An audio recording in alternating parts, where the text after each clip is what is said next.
দিন দিন ভয়ঙ্কর হয়ে উঠছে রাজধানীর অপরাধীরা। বাসাবাড়ি লুটপাটের পর এবার বাচ্চা নিয়ে উধাও হয়ে যাওয়ার ঘটনাও ঘটেছে। চুরি করতে গিয়ে খুন করা হচ্ছে বাসার মালিককে। দিনে দুপুরে ঘটছে ছিনতাইয়ের মতো ঘটনা। পুলিশের চোখ ফাঁকি দিতে নিত্য নতুন কৌশলে এগোচ্ছে অপরাধী চক্র।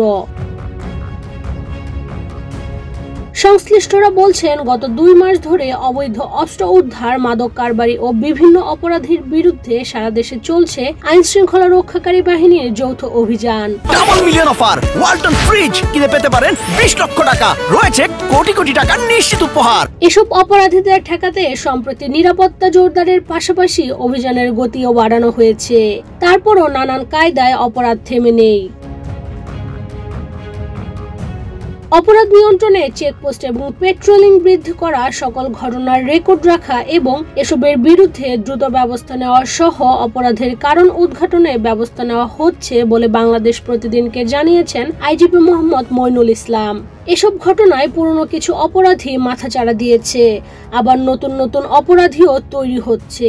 তবে পুলিশের দৃষ্টিতে এসব ঘটনা নিয়ন্ত্রণে রয়েছে, যদিও আইন শৃঙ্খলা রক্ষাকারী বাহিনী তাতে আত্মতুষ্টিতে ভুগছেন না বলে জানিয়েছেন পুলিশের এই শীর্ষ কর্মকর্তা।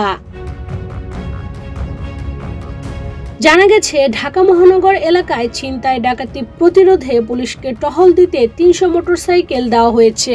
যৌথ অভিযানে কিছু এলাকায় ব্লক রেড ও চিরুনি অভিযান পরিচালনা করা হচ্ছে। এমন কঠোর অভিযানের মধ্যেও রাজধানীতে অপরাধীরা হয়ে উঠেছে ভয়ঙ্কর বেপরোয়া। এ চিত্র কিছুটা অনুমান করা যায় বৃহস্পতি ও শুক্রবারের কয়েকটি ঘটনায়।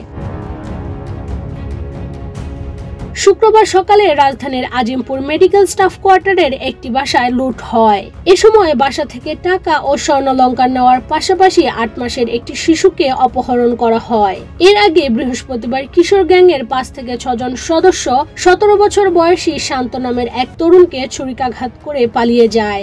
শুক্রবার সকালে চিকিৎসাধীন অবস্থায় তার মৃত্যু হয়। একই রাতে ধানমন্ডির একটি বাসায় যুক্তরাজ্য প্রবাসী এক চিকিৎসক খুন হন।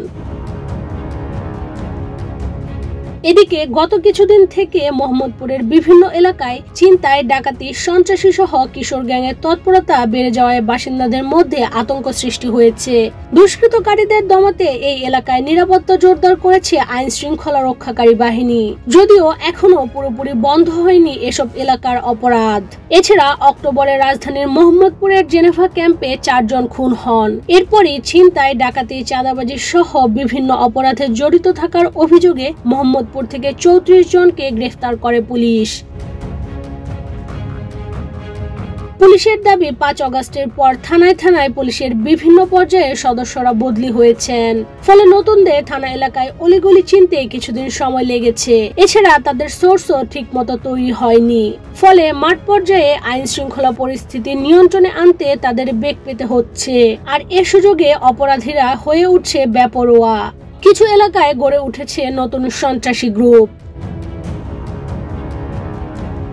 ডিএমপি সূত্রে জানা যায়, ঢাকা মহানগর পুলিশ কমিশনার মোহাম্মদ মইনুল হাসানের নির্দেশে মহানগরীর আইন শৃঙ্খলা রক্ষা, অবৈধ অস্ত্র, মাদক, অবৈধ মালামাল উদ্ধার ও ছিনতাই প্রতিরোধে মহানগরীর বিভিন্ন গুরুত্বপূর্ণ ও কৌশলগত স্থানে নিরাপত্তামূলক বিশেষ চেকপোস্ট কার্যক্রম শুরু হয়েছে। ডেস্ক রিপোর্ট, বাংলাদেশ প্রতিদিন।